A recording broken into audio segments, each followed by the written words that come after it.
আমাৰ সোধপোছ কৰাৰ পিছত আৰু যিটো আমাৰ চিন অফ ক্ৰাইম য'ত ঘটনাটো হৈছিলে সেইটো দেখুৱাবলৈ লৈ যোৱা হৈছিলে।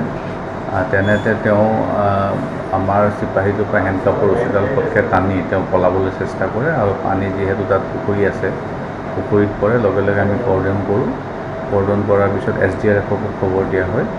SDRF আহি পেলাই তাত চাৰ্চ কৰাৰ পিছত তেখেতৰ মৃতদেহটো আমি পালোঁ। আৰু আমাৰ যিজন চিপাহী আছিলে, চিপাহীজনৰ হাতত অলপ আঘাত পাইছে আৰু তেওঁক চিকিৎসা কৰোৱা হৈছে।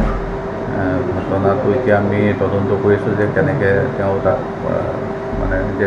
আন্ধাৰ আছিলে, পানীত পৰিলে। গতিকে এই ইনচিডেণ্টটো আমি এবাৰ চাব লাগিব কেনেকৈ বাকী দুজন আছামী আপোনালোকে চিনাক্ত কৰিব পাৰিছোঁ। তেওঁলোককো কালি আমি ৰেড কৰিছিলোঁ।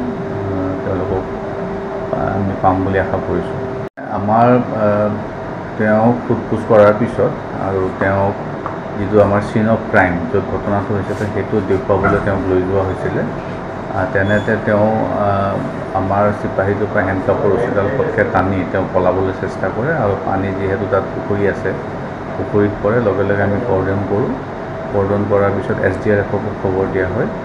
SDRF আহি পেলাই তাত চাৰ্চ কৰাৰ পিছত তেখেতৰ মৃতদেহটো আমি পালোঁ।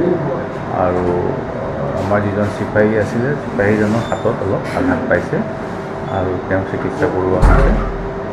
ঘটনাটো এতিয়া আমি তদন্ত কৰিছোঁ যে কেনেকৈ তাত আন্ধাৰ আছিলে, পানীত পৰিলে। গতিকে এই ইনচিডেণ্টটো আমি এবাৰ চাব লাগিব কেনেকৈ বাকী দুজন আছামী আপোনালোকে চিনাক্ত কৰিব পাৰিছোঁ। তেওঁলোককো কালি আমি ৰেড কৰিছিলোঁ। তেওঁলোকক আমি পাম বুলি আশা কৰিছোঁ।